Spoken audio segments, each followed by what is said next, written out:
Salut, c'est Guillaume. Je vous propose de découvrir un extrait du prochain épisode de Course épique.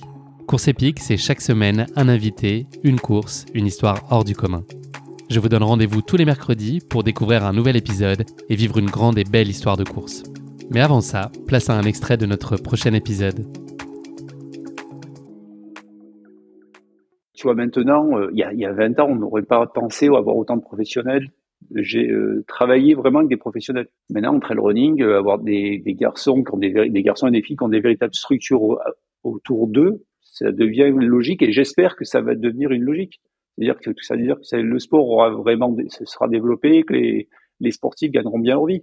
Maintenant, tu as des gens qui ont des managers, des assistants en communication, des gens qui travaillent sur leurs réseaux sociaux, qui retravaillent sur leurs sportifs, leur planification sportive. Et c'est très très bien, parce que ça veut dire que le sport devient mature. C'est ce que j'avais retenu aussi de nos échanges de l'époque, c'est que en gros, le but du jeu, c'est qu'eux puissent se consacrer uniquement aux sportifs et que tu puisses les décharger de tout le reste et que ce soit fluide pour eux et invisible finalement, qu'ils aient qu'à se concentrer sur l'essentiel et que toi, tu gères tout ce qu'il y a autour. Il faut que ça soit fluide pour eux. Il faut que ça reste un jeu. Il faut que ça soit pas une prise de tête. À tout niveau, tu vois, ce qu'on a toujours dit et que je dirais toujours dans le team, et ça vient des Spiridon et tout, c'est que le sport ou le trail en l'occurrence ne peut être que le principal des choses secondaires. Une fois que tu as tout aligné, ton pro, ta famille, ton financier, tu peux être vraiment relâché dans ta tête pour performer dans ton sport.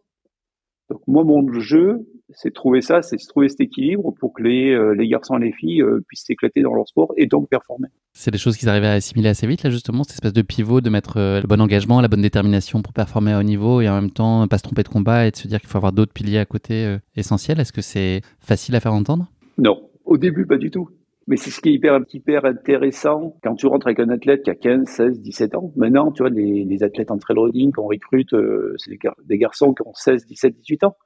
Ils sont à fond, à 100%. Leur objectif, c'est de se dire à 20 ans, je serai professionnel, je gagnerai ma vie avec ça et tout.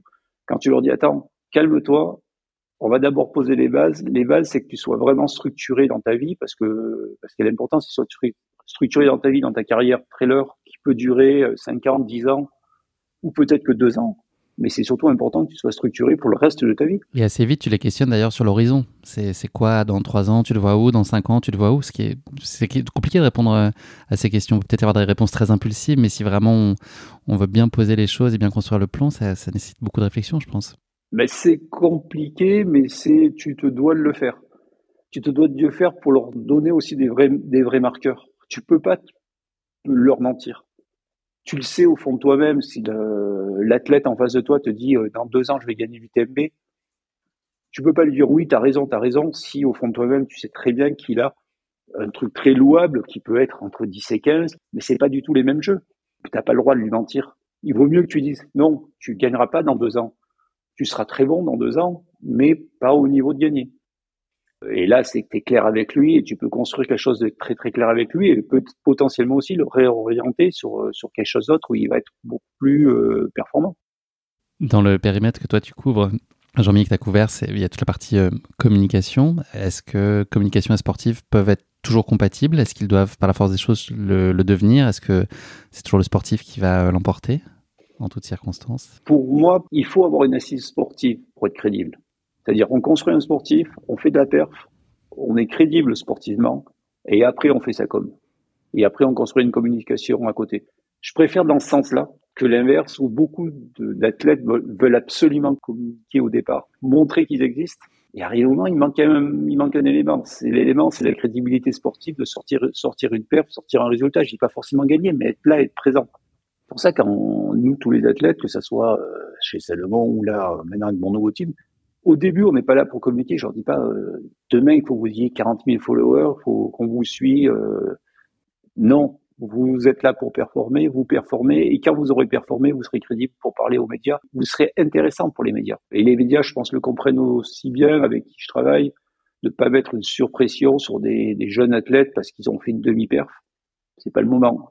Je dis souvent aux médias, on attend et on fera un beau truc quand il aura gagné un gros résultat ou il aura marqué une belle pierre dans sa carrière. Est-ce que ça peut orienter aussi des choix sur le planning sportif, c'est-à-dire de se dire qu'il y a des des courses qui sont incontournables et très exposées, et donc il faut y aller, même si sportivement c'est peut-être pas le meilleur choix, ou est-ce que c'est vraiment le déterminant, ça va être d'abord de se dire cette course me construit, et puis peut-être que c'est pas la plus visible, mais je fais mes armes dessus, et puis...